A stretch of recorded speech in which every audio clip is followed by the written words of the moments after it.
Surprise, everybody. Hi, Dolores. And hi, Kay.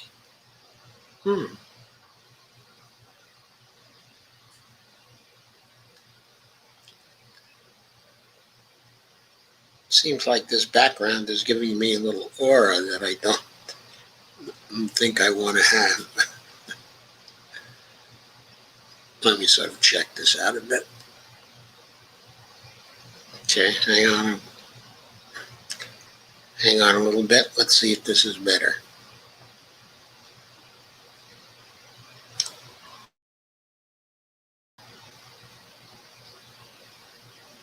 Okay, this one might be working a little better. Hey, you're on YouTube also, Dolores. Hi. Okay, thanks for coming. So, I wanted to get in this second crisis that I didn't have a chance to cover on Saturday. That is, of course, the possibly coming debt ceiling crisis on July 31st. And so let me get to that. Not sure how long that's going to take, but we'll see.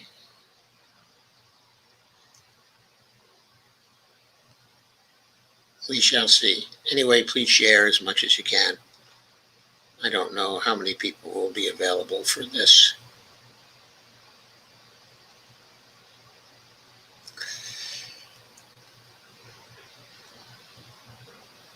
Oh, by the way, my regular show will be on, at 9 p.m.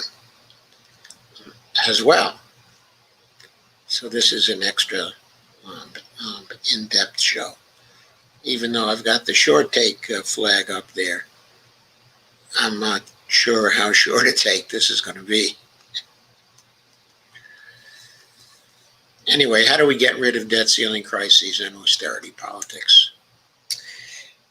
Well, this was motivated by an article that appeared in Politico.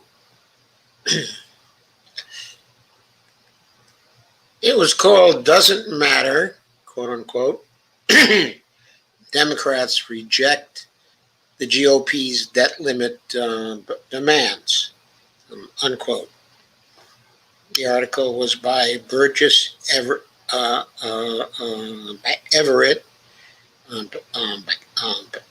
Caitlin Emma and Jennifer Schultz. And I'll give you a few quotes from the article. Quote, Senate Republicans dramatically changed their party rules, take a hard line on the debt limit in the coming months. Democrats don't care, unquote. Quote, Democratic majority says it has no intention of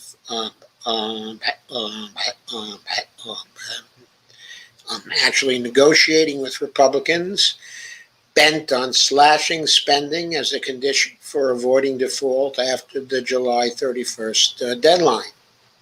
Now, why is there a deadline on July 31st? Because in 2019, to resolve the debt ceiling crisis, then the Congress decided to suspend the debt ceiling until July 31st of 2021, so it wouldn't be disturbing anybody during an election year. That's basically what they decided. They did their usual thing, kick the can down the road. So, continuing with the quote, Democrats say they won't haggle with the minority party over the faith and credit of the United States, citing lessons from the presidency of Barack Obama, unquote. And what were the lessons from that particular presidency? Well, Obama first tried to negotiate with the Republicans over the debt ceiling in 2011, and they extracted a good many concessions from the Democrats during July of that year, and finally settled the debt ceiling crisis on August the second or third. I forget the date exactly. It was the second or the third. And the Democrats had to give up something in terms of discretionary spending that had already been approved, but that had to be taken back, basically, to settle the debt ceiling crisis. There was another debt ceiling crisis at the end of 2012 and the beginning of 2013. And there the Democrats took a tough position saying they were not going to negotiate. And Obama said they were not going to negotiate. But finally, in the end, they did settle on a compromise. So obviously there was a negotiation. And the compromise was very damaging. It limited spending in the coming years and sequestered part of the military budget and part of the domestic budget. And the cuts were very harmful and undoubtedly hurt the recovery from the crisis of 2008. Anyway, to quote again from the article, Republican leaders report that they do not have the votes to pass a clean debt ceiling extension without slashing spending. The Senate GOP recently made it a conference position, that's their party caucus, they call it a conference, to pair spending cuts with debt ceiling hikes.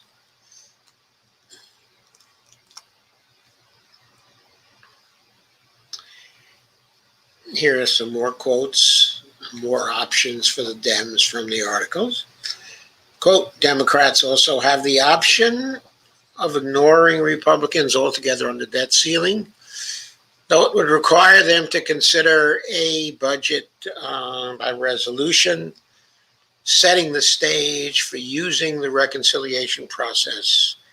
So they only need a simple majority and total party unity, because of course they can't use the reconciliation process successfully without getting all 50 Senate votes and most of their House votes. And even then, okay, in the Senate, it requires a tie-breaking vote from the vice president. So that's what this quote is alluding to. Quote again, they also could try and tuck it into a spending bill this fall or an infrastructure bill this summer if the timing works out. Yes, which again is another way of going through a reconciliation bill because they would probably have to go through a reconciliation bill to pass it. Otherwise, the Republicans are likely to block it. So, quote, Dick Durbin and several other Democrats said their preference was to pass an increase with Republican support. Of course, the Democrats always say that. We prefer to do things in a bipartisan way. And so Durbin was giving lip service to that. How true it is? Well, the truth is it's true for some of the Democrats, but it's not true for others. So everybody pays lip service to the idea that the preference of the Democratic Party is to pass an increase with Republican support. So, quote, Ted Cruz said, Republicans should use the debt ceiling as a crowbar. Use the debt as a crowbar to demand budget reforms. What does he mean by budget reforms? Undoubtedly, he means cutting spending for Democratic constituencies, because that's what they always try to do.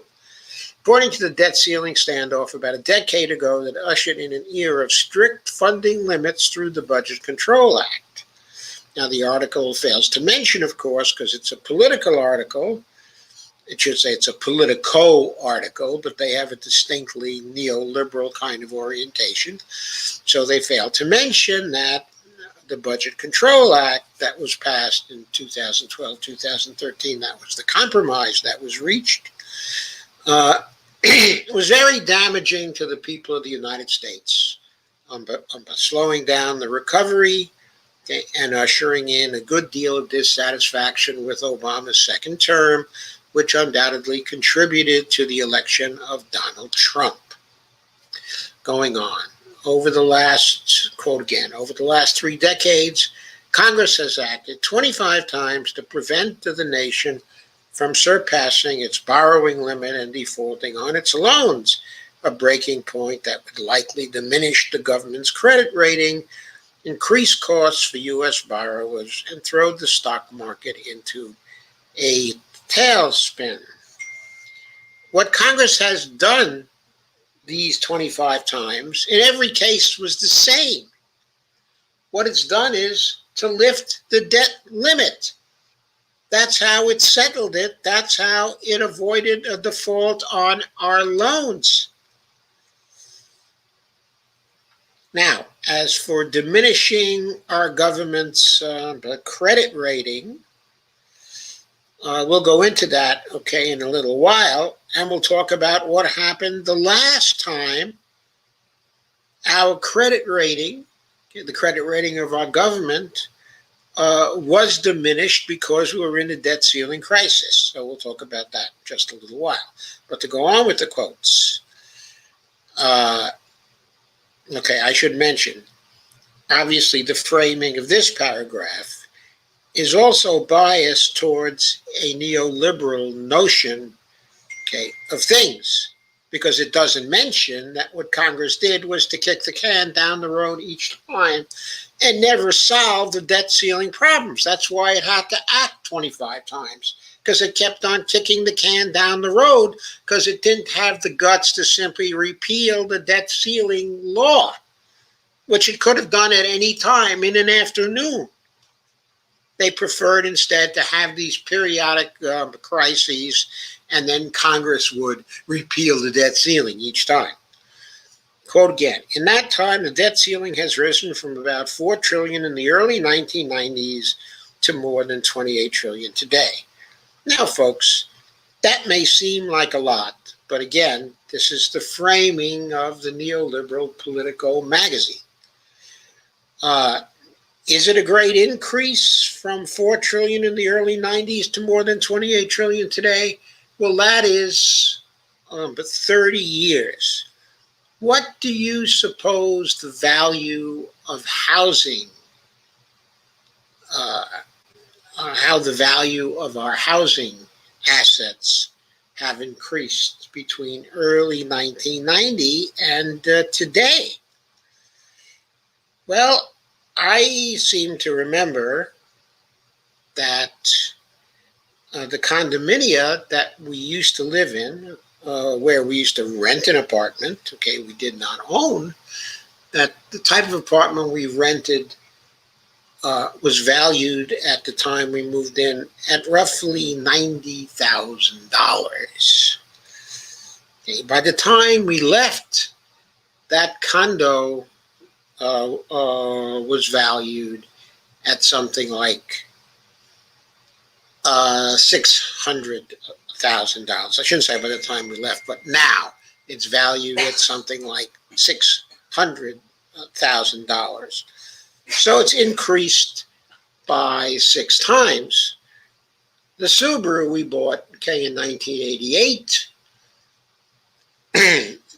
which, by the way, we sold in 2017. It still was operating, still was working. It cost $11,200, in 1988. What's a Subaru worth today? That kind of Subaru, most probably $30,000 or something like that. So it's gone up by 3 times, in price. The equivalent Subaru model, a fairly cheap one.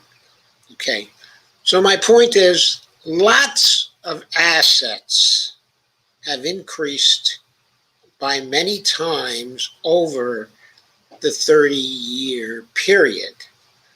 In other words, some have doubled, some have tripled. The debt, if it doubled, it would be at $8 trillion.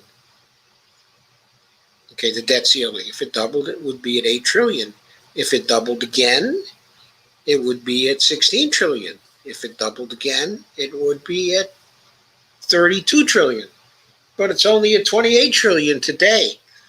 So is the debt rising faster than our assets are rising in this country? I don't know, but it seems off the top of my head that this would not be much of a problem if we looked at it from that point of view. But of course, that's not really the relevant point of view anyway. The relevant point of view is whether the debt ceiling or the amount of debt that we owe has anything to do with the fiscal sustainability of the federal government. I don't think it does, but we'll see why in a little while. Now, still more opinion from the article. Congressional leaders struck a deal in 2019 that suspended the debt ceiling through July 31st. Here's a quote from Elizabeth Warren, quote, "My preference on the debt ceiling is that we spend as little time and as little energy as possible," unquote. In other words, she wants to ignore it, right? Quote, "When Republicans challenged Obama in 2011 over the debt limit, the debate alone spooked financial markets and prompted the S&P to downgrade the U.S. credit rating for the first time in history," unquote. That was true, absolutely true.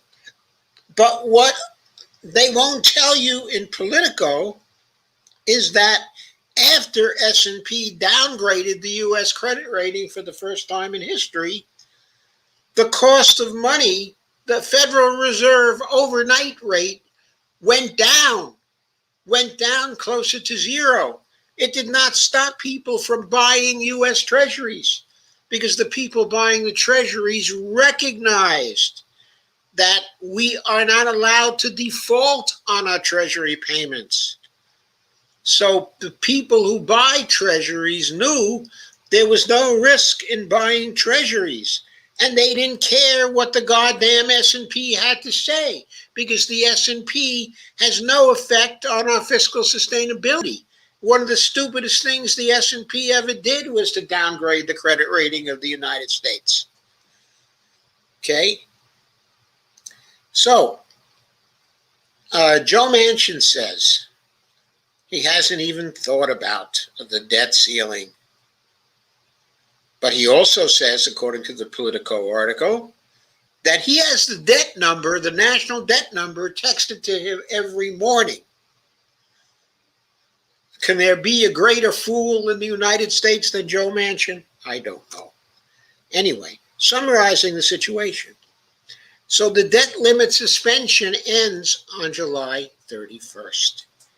After that, the Treasury Department will not be able to get the Federal Reserve to add reserves to the Treasury spending account by selling additional debt instruments. Treasury won't be able to sell additional debt instruments in auctions held by the Federal Reserve in order to get the Fed to augment the reserves in the Treasury spending account.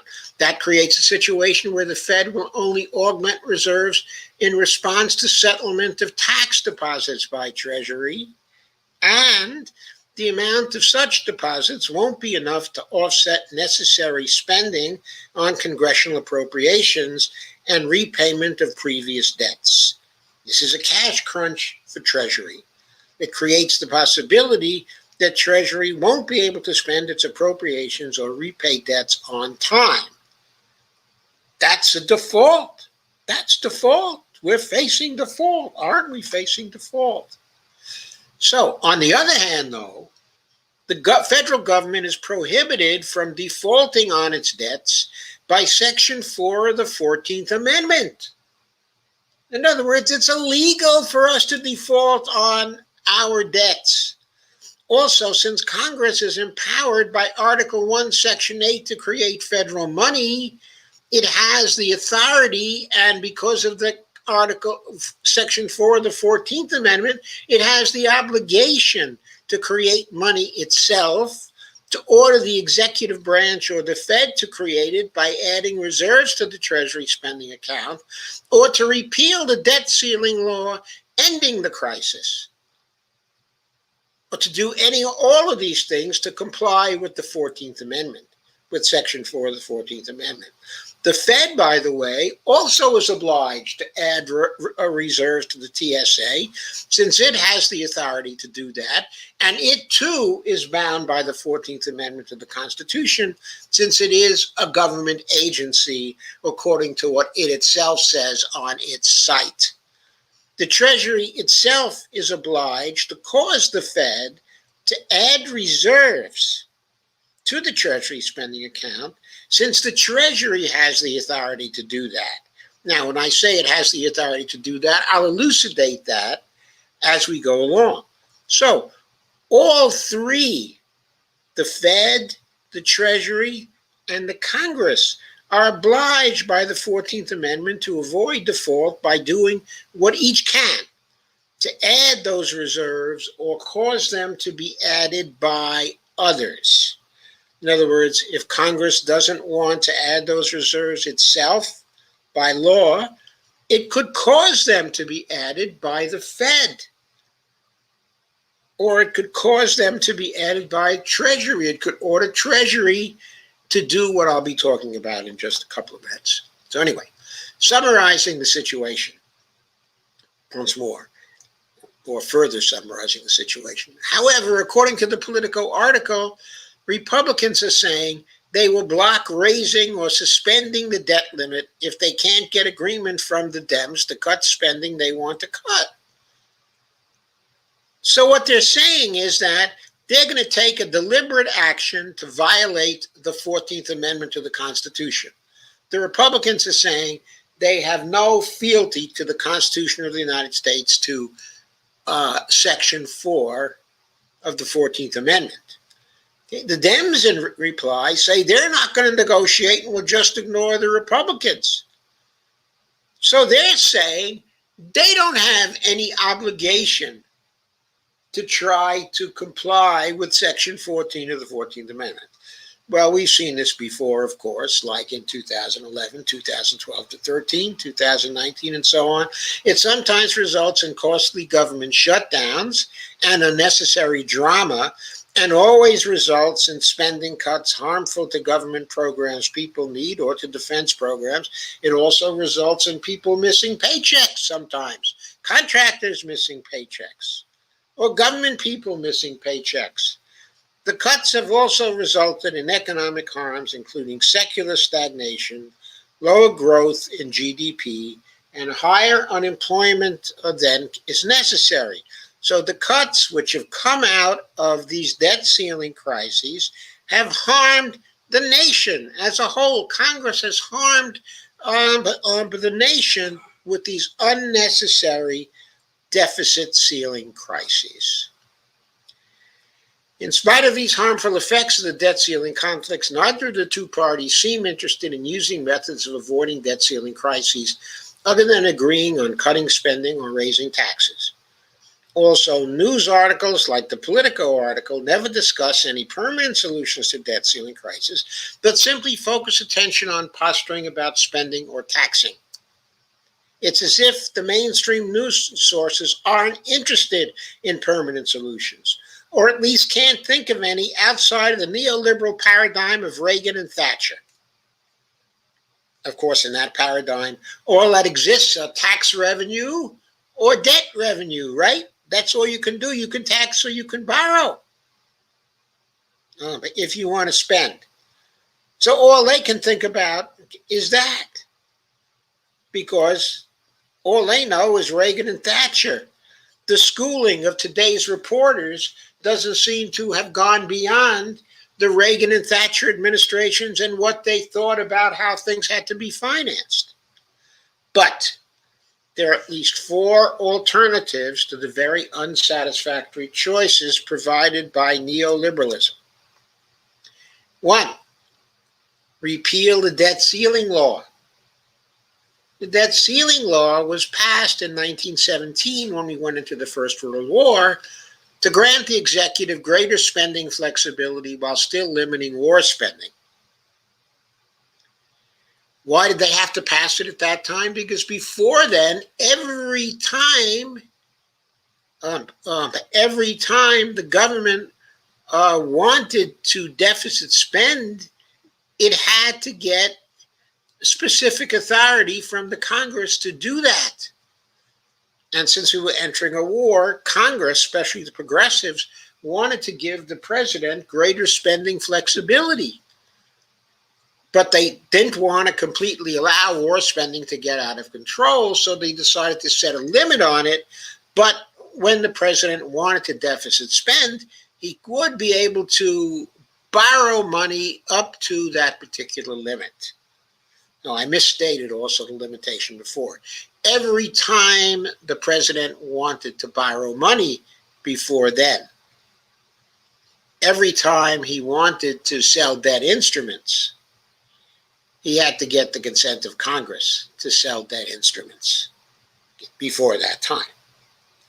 So the greater spending flexibility was to allow the president to extend the national debt at the president's discretion by selling debt instruments. Okay. So the reason why this was passed in 1917 to allow us to fight a war has long since gone by the board. How do we know? Because Congress has continually extended the debt ceiling limit again and again and again. It's become, in many situations in recent years, a routine matter. It's what Congress did. They went through a ritual. They increased the debt ceiling because it was always more important to do the spending than it was to maintain the debt ceiling.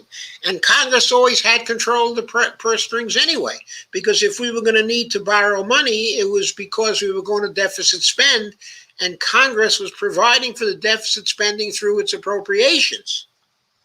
So there was never any reason after the First World War to maintain the debt ceiling. The law is an anachronism. And people don't want to repeal the debt ceiling law because the party that does so is going to look bad. We removed the limits from our spending. So now we don't have to do that 25 times in 30 years anymore because we made it permanent by repealing the debt ceiling law. The cravenness of politicians is really, really amazing, isn't it? As well as this reason, though, the president is also limited in spending to congressional appropriations, and to repaying debt. So even if the president were to borrow a whole bunch of other money, the president's hands would still be tied to spending only on congressional appropriations and repaying the debt. Those would be the only two kinds of spending that would be acceptable. And if the president spent any more, obviously, those are immediate grounds for impeachment. So the only rationale for retaining the debt ceiling is for one political party or the other to use it as a bargaining chip to get what it wants. In recent years, that's been mostly the Republicans using it as a bargaining chip to get the cuts they want. But sometimes they get cuts they don't want, like cuts to military spending, because that's the deal the Democrats cut. If you cut our constituencies, we're going to cut your constituencies. How about that? So that's why they made the deals they did. The law will probably take an afternoon to repeal. So why don't the Dems, who have control of both houses and the presidency, just do it and go ahead with the things they want to do? Because both parties like periodically to cry poverty to pretend the government is running out of money. Debt ceiling crises give them an opportunity to posture about the deficit and debt, and then pivot to austerity policies that will please their donors. The second method is to mint a $100 trillion coin. Under a law passed in 1996, was it 1996 or 1995? I keep forgetting that, but it was in there. Congress gave Treasury, it's in my book, on the $1 trillion coin. Under a law passed in 1996, Congress gave the Treasury Secretary the authority to order the director of the U.S. Mint to both create 1-ounce platinum coins and to specify their face value at his or her discretion. That is the Secretary of Treasury's discretion. Okay, so Janet Yellen today has the authority to order the director of the U.S. Mint to both create 1-ounce platinum coins, specify their face value at her discretion. And of course, the president has the authority to order the Treasury Secretary to order the director of the U.S. Mint to both create. So it's at the option of the president, basically. Okay, a coin with enormous dollar face value can be created. A coin worth $50,000 can be created. A coin worth $50 million. A coin worth $50 billion. A coin worth $1 trillion. That's why people a few years ago were talking about the $1 trillion coin all the time. Okay, or a coin with a face value of $100 trillion can be created.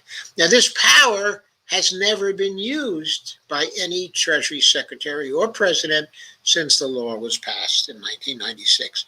But the law is on the books. Once minted, such a coin would be carried to the New York Regional Fed Bank and deposited in the Mint's Public Enterprise Fund account, because it would be the Mint that would be creating the coin and the Mint that would be carrying it to the Fed for deposit. And that's where it would go to, the New York Regional Fed Bank. That's where the Public Enterprise Fund account is. Now, what is coin seigniorage? Coin seigniorage is the difference between the cost of coins created by the government and the face value when accepted by someone. When the Fed accepts the deposit of a coin, it always credits Treasury with the face value of the coin.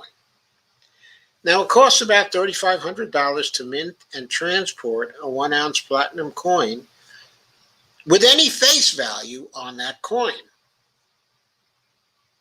The face value of, again, 50 million, 50 billion, 1 trillion, 5 trillion, 100 trillion. It costs the same $3,500 to mint and transport that coin. If a $100 trillion coin is minted, the difference is the coin seigniorage, which of course is nearly $100 trillion, because $3,500 out of $100 trillion is almost nothing, right? So now the Public Enterprise Fund account has $100 trillion, including the seigniorage in it. But by law, the Treasury can sweep the Public Enterprise Fund account for the seigniorage at the discretion of the Treasury and place it in its primary spending account, in the Treasury spending account. So if the administration wanted to, it can get $100 trillion into its spending account within 3 days. So why not do it? Why not do it? What will happen is the Fed will get the coin, it will put it in a vault as an asset of the Fed. It will credit the Treasury spending account with $100 trillion in reserves. That's what will happen. I'm sorry, I did that wrong. It will credit the Public Enterprise Fund account with $100 trillion in reserves. Then the Treasury will sweep that account for the seigniorage. But still amounts to the same thing. If the administration wanted to, it can get $100 trillion into its spending account within 3 days. So why not do it? But Treasury can't spend $100 trillion immediately. It can fill its purse, but Congress still and always has the purse strings. Treasury, however, can use the funds to deficit spend previously enacted congressional appropriations and to repay the debt as it falls due. And note, this is enough to resolve debt ceiling crises, all and every debt ceiling crisis. Also, minting a $100 trillion coin changes the background of politics by providing for a relatively rapid payoff of the debt subject to the limit without balanced budget creating recessions. If such a coin were used, then there would be no more austerity talk. and no questions about, quote, how you're going to pay for it, unquote. Since one can always answer, well, once Congress funds it, then Treasury can get reserves in its spending account from the Fed through transferring existing reserves in other accounts, including its public enterprise fund account, previously filled with high-value platinum coin seigniorage. I abbreviate that as HVPCS. Platinum coin seigniorage could have been used to resolve the debt ceiling crises of 2011. Yes, the platinum coin was known in 2011. It had been discussed in 2011 in important blogs in part of 2010 and early 2011. And at the time of the debt ceiling crisis itself, in late June, in July, and early August of 2011, blogs were filled with posts on debt ceiling crises and platinum coin seigniorage and how the crisis at that time could be resolved with platinum coin seigniorage. But somehow this information never got into the Obama administration, maybe because they weren't listening. In 2012 and 2013, though, at the time of that crisis, they could no longer ignore that news about the platinum coins and platinum coin seigniorage had gotten out. And everybody knew about the platinum coins then, at least in the mainstream press. And mainstream people like Paul Krugman were talking about it. Okay, so the administration had to answer questions at press conferences. Are you going to use the platinum coin? Are you going to use the platinum coin? So Obama made a completely misleading statement about why he wasn't going to use the 14th Amendment or the platinum coin, because this would destroy the credit of the United States on international exchanges. Well, maybe invoking the 14th Amendment would have done that, but minting the platinum coin certainly wouldn't have done that, because how could the credit of the United States be destroyed if there was 100 T's sitting in the Treasury spending account to pay back all the debt of the United States that at that time was only $13 trillion or something like that? He never explained that. And of course, the press didn't understand enough about the platinum coin to follow up with that kind of uncomfortable question, because the press doesn't do its homework. It doesn't understand anything. Could Republicans, we would have been spared later debt ceiling crises if the platinum coin had been used to resolve those crises, and budgetary fiscal cliff and government shutdown threats and crises, not to mention sequestration cuts, which certainly slowed down a recovery from the Great Recession, could have been avoided. We would have been spared that. Could Republicans and corporate faux fiscal responsibility Democrats really have insisted on federal government by reducing the deficit, with the national debt quickly shrinking and $93 trillion in the bank, which is what would have happened at that time? No, I don't see how. They would have been laughed at if they would have said that we couldn't afford the spending, that we couldn't afford the deficits that had already been voted by Congress, that we had to reduce the deficits and the debt with 93T in the bank and only, what was it at that time, $13 trillion owed. I don't see how they could have insisted on it. Which gets to the point about the coin. Most people, and most in Congress, believe the myth that government can only tax and borrow, the neoliberal myth of Reagan and Thatcher. That myth makes it credible when leaders in Congress and the president say the U.S. is, quote, running out of money, unquote, and, quote, we can't afford, unquote, but whatever. But would they be credible, again, if there were $93 trillion in the Treasury spending account? No. They wouldn't be credible if there were 87T left in the Treasury spending account, or if there was 80 trillion left in the Treasury spending account. Could they say no to solving serious problems then through government spending? Not by saying we were running out of money. They couldn't say no for that reason. They might say no for other reasons, but they wouldn't say no for that austerity reason. So method 3, overt congressional financing. Overt congressional financing is a direct order from Congress to create reserves in the Treasury spending account in response to passing an appropriations or other money bill. Make it standard Congress practice to include the following clause or formulation meaning the same thing in every appropriations bill or continuing resolutions bill for federal spending. And here's the language to create overt congressional financing.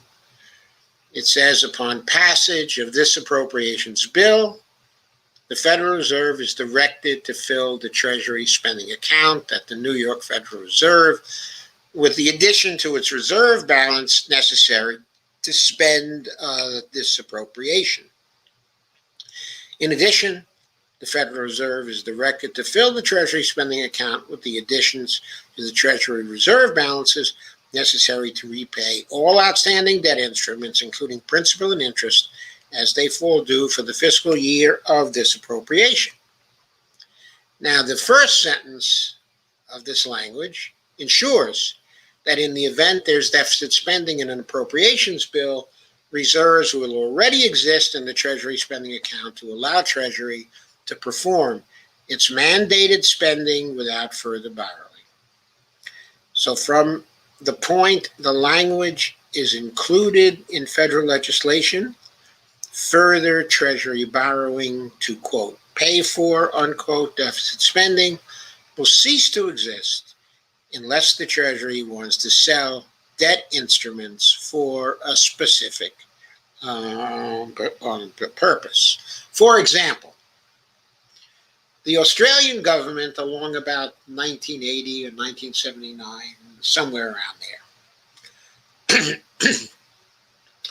had a situation where they had no outstanding debt. They had run surpluses and paid off all their outstanding debt. And they were still doing pretty well because they had trade surpluses also through that time. So they didn't have to run deficits to support their economy. They had a strong economy then. They didn't have a lot of unemployment. And they had paid down their post-war debt, to nearly nothing. So they weren't issuing any debt instruments. They weren't selling any debt instruments. But private sector people wanted to buy Australian debt instruments. They came to the government and they said, please borrow money from us so we can have a safe place to put our investments and we can earn some interest money. Please issue debt instruments. We want you to issue debt instruments. So we might have a situation in this country too, where the private sector would come to the Treasury Department and would say, please sell us some debt instruments. We know you're paying off all the debt because it used to be a political problem, but it's no longer a political problem anymore. So please issue some debt instruments so we can have a safe haven for the money we want to invest so we don't have to have it sit there and not earn any interest at all. So anyway, the second sentence ensures that reserves will already exist in the Treasury spending account to repay principal interest on outstanding debt instruments as they fall due to the fiscal year of the appropriation. So from the point the language is passed, the Treasury debt will be in continuous decline until after 30 years, it will be gone entirely. Let us call incorporation of this language in appropriations and CR bills, overt congressional financing, a fiscal policy, and associated deficit spending. There's also implicit congressional financing, ICF. There's OCF and there's ICF. And what we have now we can call, in contrast, implicit congressional financing. Overt congressional financing is better than implicit congressional financing in that it is much more transparent and almost immediately will be much more popular with most people than implicit congressional financing with its accompanying load of public debt instruments and austerity rhetoric. You know, people always complaining about the damn debt and how high it is, and we can never sustain it and stuff like that. Within 6 months of passage of the legislation providing for OCF, its effects will be visible enough for the public to see that, quote, the debt, unquote, is a dead political issue, killed by the legislation. Why will that be so? Well, consider. Last year, I think this figure is correct, it's close to correct, if not, the Treasury Department paid off $54 trillion worth of debt instruments during the fiscal year. Well, you might ask, well, we only owed $22 trillion at that time. How could we, I'm sorry, $25 trillion at that time. So how could we possibly have paid back $54 trillion? Well, there are these short-term Treasury debt instruments the Treasury is always selling. Like there are 3-month notes and there are 6-month notes. Okay, and so since these notes are very short-term and are paid back within the space of 1 year, these notes are constantly revolving. So there's never more than a total of whatever it was, $25 trillion worth of debt outstanding at the end of the previous fiscal year. But during that fiscal year, lots of that short-term stuff was rolled over, and that's why the Treasury ended up paying back a total of $54 trillion. It kept on rolling it over, borrowing it, paying it back, and borrowing it, paying it back, and borrowing it, okay, and paying it back. So the point is, there's a lot of short-term stuff. I could look it up, but I don't know exactly how much there is in short-term stuff. But there's trillions of dollars in short-term stuff like this. So for the sake of argument, let's say out of the $25 trillion worth of debt, $5 trillion of it was short-term stuff. Okay? So that stuff would not be resold again because we would be using overt congressional financing in order to pay down the debt. So immediately within 6 months, about $5 trillion would be paid off. Furthermore, some of the $25 trillion, I think it's 6 or 7 trillion or something like that, okay, at this point, is now held by other government agencies. It's internal federal debt. One branch of the federal government owes another branch of the federal government some money.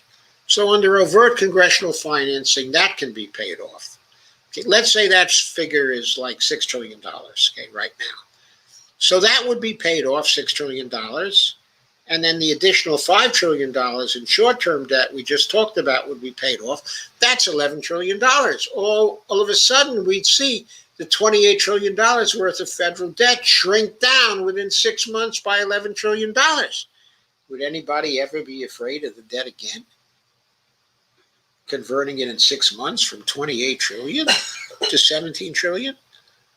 Then the politicians could easily come out and say, hey, it's not all going to be gone in 6 months because we have this longer term debt, 1 year debt, 5 year debt, 10-year debt, 15-year debt, 30-year debt. We don't want to pay off the debt too fast. We want to pay it off only as it falls due because we don't want too much money going into the economy at once. That would be inflationary. We only pay off the debt as it falls due. That's what we're going to do. So we're not going to pay it all off within a year or 2 years or 5 years. We'll pay it all off during the time it falls due over 30 years. That's the way we're going to handle it. But you can see it's no problem. we got the money in the Treasury spending account, okay, in order to pay it off. So within 6 months of the passage of the legislation providing for congressional financing, its effects will be visible enough for the public to see that the debt is a dead political issue killed by the legislation. So that means the end of austerity politics, and for the more reflective among them to learn the lesson that the debt was never a bona fide financial issue, but always a political one caused by the failure of most to understand the fiscal power of a monetarily sovereign government to repay its own debt instruments as they fall due, and the willful intent of others, including economists, to lie about the fiscal capabilities of the government for a variety of reasons. At that point, and even before that, for many people, we will see the end of austerity politics, periodic debt ceiling crises, fiscal cliffs, sequesters, and budget crises. Overt congressional financing directly ends debt ceiling crises because the debt is no longer relevant except as a constantly shrinking obligation that will be paid off as it falls due. As for fiscal cliffs, sequesters, and budget crises, their justification is primarily in the false claim that the U.S. is running out of money and must slow the growth of the national debt enough to allow the debt to GDP ratio to shrink so that we can't afford to implement the deficit spending that may be necessary to create full employment, pass Medicare for all, and do other things that the majority of the population supports heavily but does not insist upon in the face of supposed budget problems. There would be no fiscal cliffs, sequesters, or budget crises without the claim that there is a government budget constraint. Once we dispel that claim with overt congressional financing, these things will be gone with the wind, and a new set of hopefully more fruitful problems will emerge. I look forward to these new problems, the real problems posed by the need to win debates with conservatives about the likely real effects of fiscal policy for public purpose, rather than the faux problems of imaginary fiscal constraints giving rise to neoliberal austerity. Grappling with and solving them will be a great step forward for American democracy.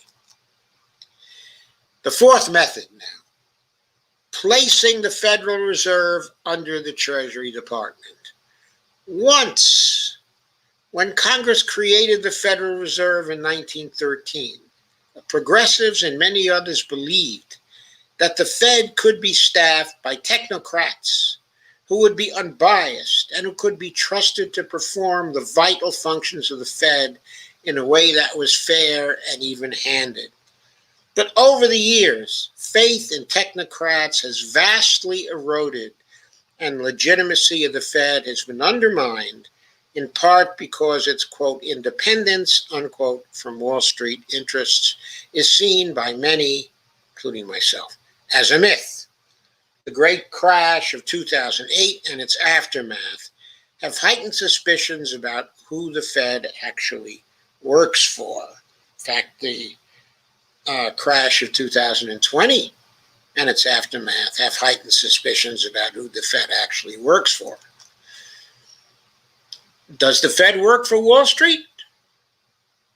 They have strengthened the conviction that it works for Wall Street alone and never for Main Street.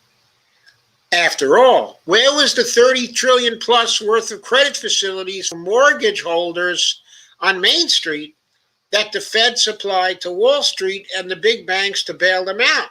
For that matter, where was the $4.6 trillion money cannon that was supplied to the big business by the combination of the Treasury and the Federal Reserve and the Trump administration in order to relieve any possible problem the big businesses might have with the crash of the economy in 2020? Where was that? But there was none of that for the little people. There was only that for the very, very big businesses. That wasn't even given to the small businesses. And by the way, a lot of the big businesses took advantage of the small business loans, as we know. In addition, the feeling is spreading among the American people that the established institutions are corrupt and that what is lacking is much more bottom-up democracy and much less trust in these institutions and their officials to fix them. Is the Fed for Wall Street or for the people? Question mark. Well, we need a Fed that's for the people, but not for Wall Street. So in this time of coming progressive revolution, it is time to consider once again whether the U.S. needs an, quote, independent, unquote, central bank run by technocrats and accountable only to a Congress that can never do anything, or a central bank under the president, which would be accountable to the people through the president's accountability, as well as accountable through Congress. And raising that question leads to another even older one. Did the Congress, in creating the Fed, exceed its constitutional authority? The Constitution provides for only 3 branches of government and for only one supreme executive before the American people. Is the Fed constitutional? Well, there's the Fed with its board of governors and its chairperson, clearly an executive agency of the federal government, supposedly serving the people and the public purpose, but, quote, independent, unquote, of the authority of the chief executive of the United States, who in turn is accountable to the people. On the face of it, that arrangement is unconstitutional and should be ended through Congress reorganizing the Fed under the Treasury Department and nationalizing the regional Federal Reserve banks, which are technically owned now by private interests. But it's a funny kind of ownership we won't go into here. Given the political context, what is best? The best solution is to consolidate the Fed and the Treasury, but that requires congressional action. And given politics at this point, congressional action is one of the hardest things to ask for. The platinum coin seigniorage solution is the fastest because it only requires action by the president. In 2013, the Fed reportedly objected to the coin proposal.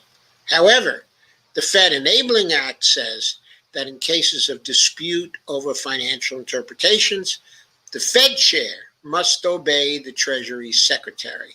That's in the law, folks.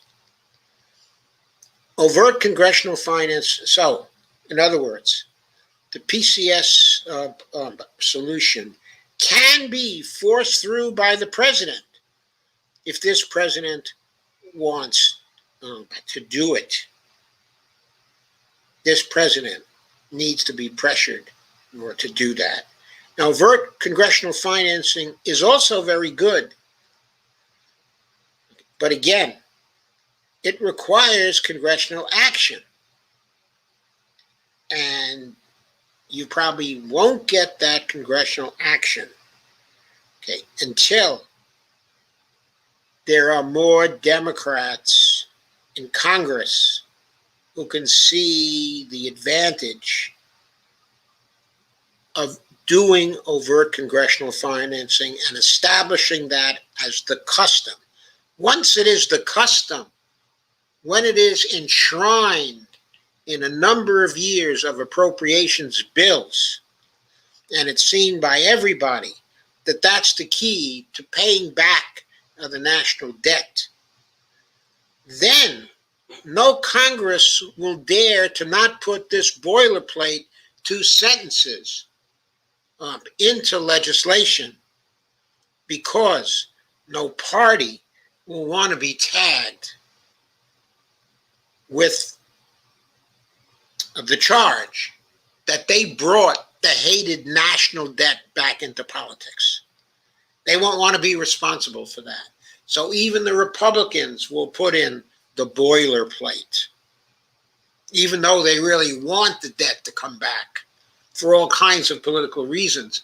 They'll put the boilerplate in, because once they fail to do so, the hated debt will come back and people will see they are responsible for that debt, and they'll vote them out of office. Finally, repealing the debt ceiling law is quick. And the Democrats can do it. They can do it tomorrow if they organize themselves. But it leaves intact austerity politics. Yes, we can keep spending because the debt doesn't harm our fiscal sustainability. We can keep on deficit spending. We can keep on running up the debt. But you'll have all these voices out there, the ignorant voices, who will be telling you about how your grandchildren are going to have to worry about the debt. And the demonstration provided by the PCS solution or the OCF solution or the consolidation of the Fed and the Treasury, none of the demonstrations of how these particular solutions get rid of the debt will be visible. So you're going to get these conflicting voices in the press with conflicting motives, wanting to tell you, on the one hand, that the debt doesn't do anything to our fiscal sustainability, that it's not important, don't worry about it. And then lots of others who will say, you can't go into that kind of debt. Your household budget can't have that kind of debt. Your grandchildren can't have that kind of debt. It's going to leave intact the propaganda that underlies austerity politics. Fewer people will believe in that propaganda because the MMT doctrines are beginning to spread and more people are believing in those doctrines. But that slow educational process, which I've been involved in for more than 10 years now, still leaves people in Congress daring to play austerity politics, which they're preparing to do once again, in spite of the fact that Stephanie Kelton's book is on the bestseller list, in economics, of the New York Times. That doesn't get to most of the people in the country, unfortunately, folks. Even if people accept the very fine arguments in the Deficit Myth book, even if people over a period of 10 to 15 more years would be educated to this, we don't have 10 to 15 more years. We've got to spend huge amounts of money in the next few years to stem the tide on the Green New Deal and to do all the other things we desperately need to do. So we need to have these debt terrorists, these debt hawks, these austerity warriors, the austerity mongers. We need to have them out of the way once and for all. So the best immediate solution is not the repeal of the debt ceiling law. It's the minting of the $100 trillion coin, because Biden can do that at a stroke and fill the purse with enough money to pay off the national debt and to just void austerity politics forever. So in conclusion, what I say is, excuse me, take away the Hunger Games. So Joe Biden, don't wait for July 31st or even later. Defang Ted Cruz, Mitch McConnell, John Cornyn, Rand Paul, Lindsey Graham, Joe Manchin, Kirsten Sinema, Chris Coons, John Tester, and the rest of the Hunger Gamesters of both parties. Take away the Hunger Games now and forever, but politically enable the rest of your economic agenda. Build enough political credit to pass H.R. 1, H.R. 4, the PRO Act, and the federal job guarantee. Mint the $100 trillion coin. Take away the Hunger Games once and for all. Thank you very much. I will now consider your comments, as usual.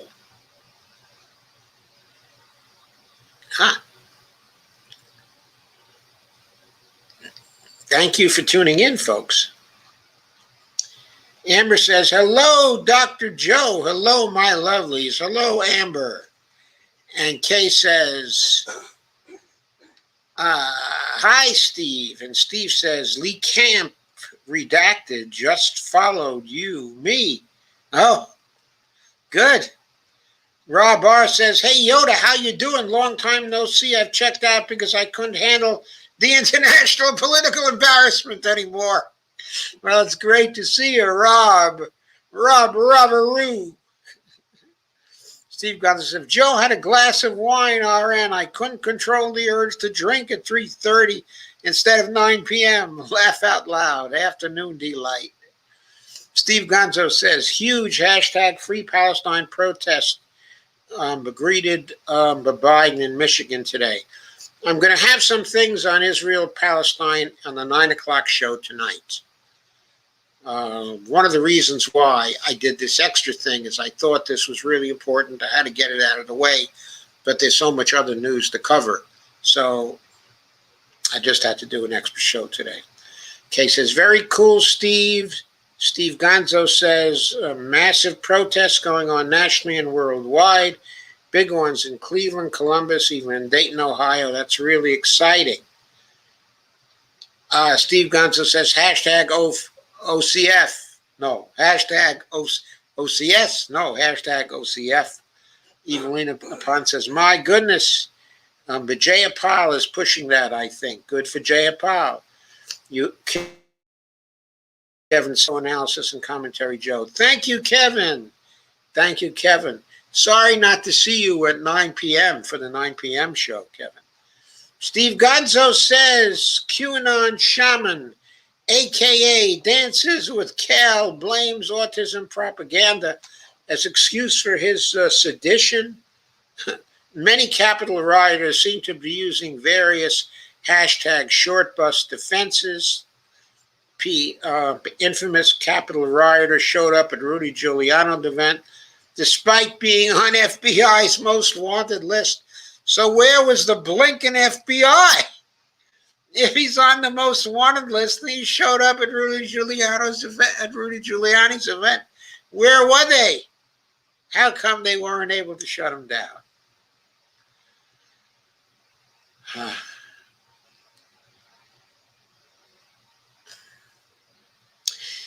Okay, any other comments? Did you like this stream? I think this one is really so important because I don't want to have another torture situation on July 31st that's completely predictable. And the days following July 31st, with Treasury going through extraordinary measures to keep the government open, and then finally have some crisis come in September, and they fail to settle it, and then we get into October and the government is shutting down. This is all nonsense. It's all avoidable. Do the coin. Change the context of politics. Demonstrate the federal government is the monetary sovereign. That the federal government is never short of money. It might not be wise to spend it on certain things. It might not be wise to spend it at all because of its effects. But we have to remember there is no government budgetary constraint. There is no GBC. That is a myth. That is a lie. Austerity politics is a lie. Let's get to solving our problems on the basis of real resources, not on the basis of dollars that we could easily create. Kay says, thank you, Joe, for the info. I'll see you tonight. But love you all. We love you too, Kay. Okay, any other final comments? If not, I will say goodbye for now, and I will see you at 9 p.m. for the regular in-depth show. Thanks for coming, folks, on short notice.